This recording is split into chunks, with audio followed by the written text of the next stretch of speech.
안녕하세요. 반려동물의 정보를 보다 쉽고 간단하게 알려드리는 우리 동네 수의사 신현준입니다.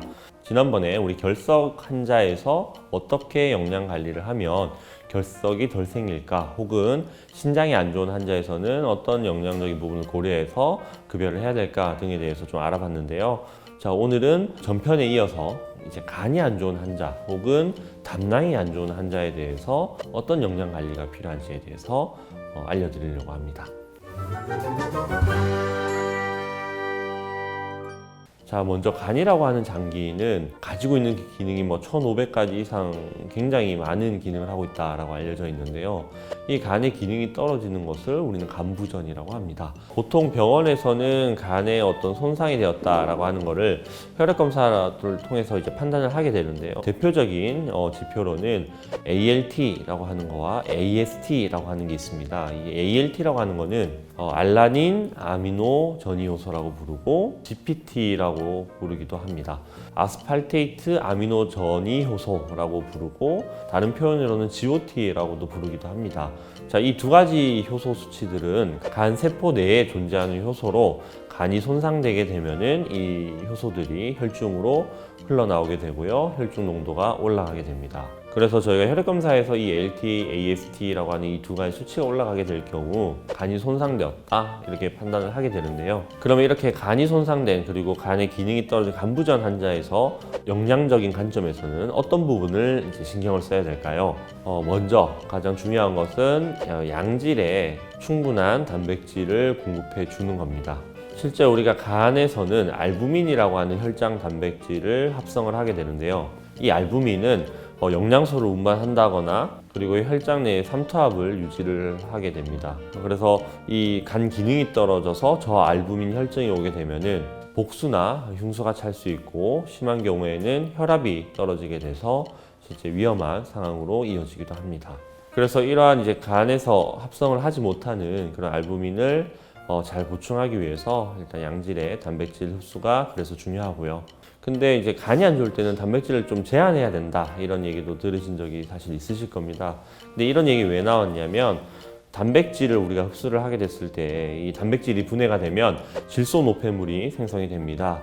근데 이 질소 노폐물, 암모니아를 요소로 이렇게 전환시키는 것이 또 간의 기능인데요. 이 기능이 떨어지게 되면 암모니아가 몸에 축적되게 되고, 이 암모니아로 인해서 간성 내증이라고 하는 그러한 신경 증상을 보일 수가 있습니다. 그래서 암모니아를 최대한 안 만들기 위해서는 단백질을 무분별하게 많이 먹게 되면 암모니아 수치가 많이 높아지게 되겠죠. 그래서 단백질을 많이 급여하는 것이 아니라, 그래서 양질의 소화가 잘 되는 그러한 단백질을 공급해 주는 것이 간부전 환자에서는 중요하다고 볼 수 있습니다. 그런 단백질에는 대두나 아니면 유제품 등이 좋은 단백질 원으로서 고려될 수 있습니다. 그리고 간이 안 좋은 간부전 환자에서 또 중요하게 우리가 고려해야 될 부분은 이제 지방입니다. 간에서는 이 담즙을 이제 생성을 하게 되는데요. 이 담즙은 지방의 소화에 관여를 하게 됩니다. 반대로 간의 기능이 떨어지게 되면 이 담즙의 생성이 줄어들게 되고, 그러면 지방을 소화하기에는 어려워지겠죠.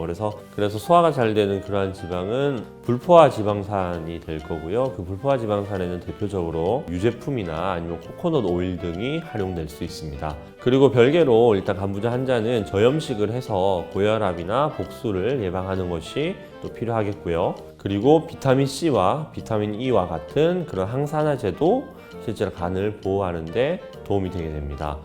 이 항산화제 같은 경우에는 프리 레디칼을 제거함으로 인해서 세포를 공격하는 것을 막아주는 그런 역할을 하게 됩니다. 그 외에 간이 또 기능이 떨어지게 되면 비타민의 흡수와 대사 등에도 영향을 주게 되기 때문에 비타민 B군이나 아니면 K와 같은 지용성 비타민, 그리고 다른 수용성 비타민들도 섭취를 하면 도움이 많이 될 수 있고요. 그리고 가용성 식이섬유를 많이 흡수하는 것이 또 도움이 되는데, 자, 이것은 장내 세균총이 질소 노폐물을 활용을 해서 분변을 통해 이제 배출을 하게 되는데요. 이렇게 되면 질소 노폐물의 흡수율을 떨어뜨려서 간성내증을 예방하는 그런 효과가 있습니다.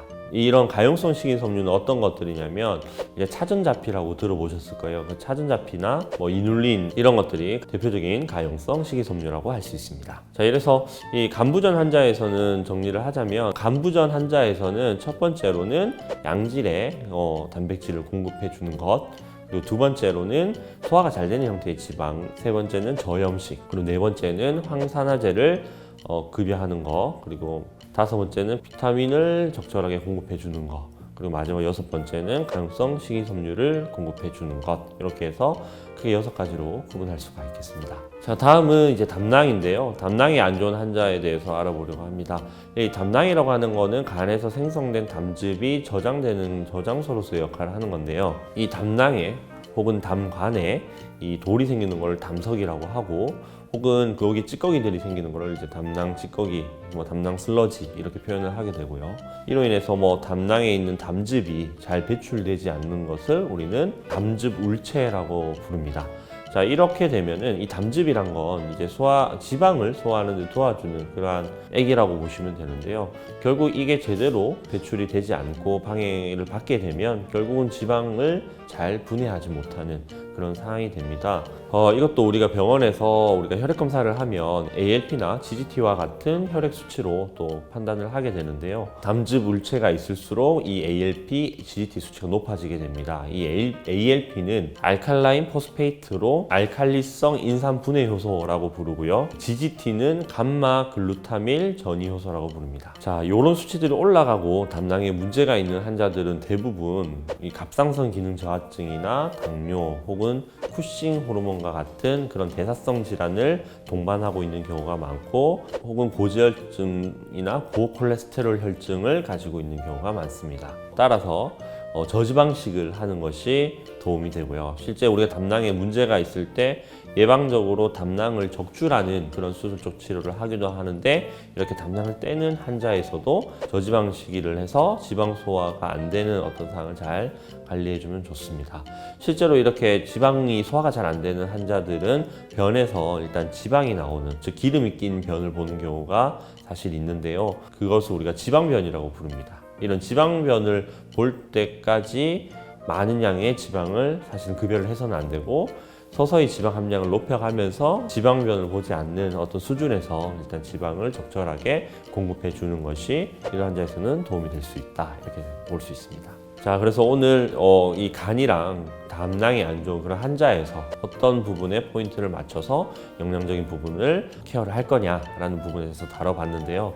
이 간이랑 담낭은 사실 바로 인접한 장기로서 사실 크게 다르다라기보다는 같은 계열의 그런 장기라고 볼 수가 있습니다. 그래서 앞서 말씀드렸던 부분들을 조금 고려하셔서 이제 급여를 하신다면은 아이들이 좀 삶의 질도 높아질 수도 있고, 그리고 간에 대한 건강, 담낭에 대한 건강도 지킬 수 있는 식생활을 할 수 있도록 보호자님이 오늘의 영상을 잘 참조하셔서 그런 식생활을 좀 만들어 나가시면 좋을 것 같습니다. 자, 오늘의 영상이 도움이 되셨다면 좋아요와 구독을 많이 눌러주세요. 안녕.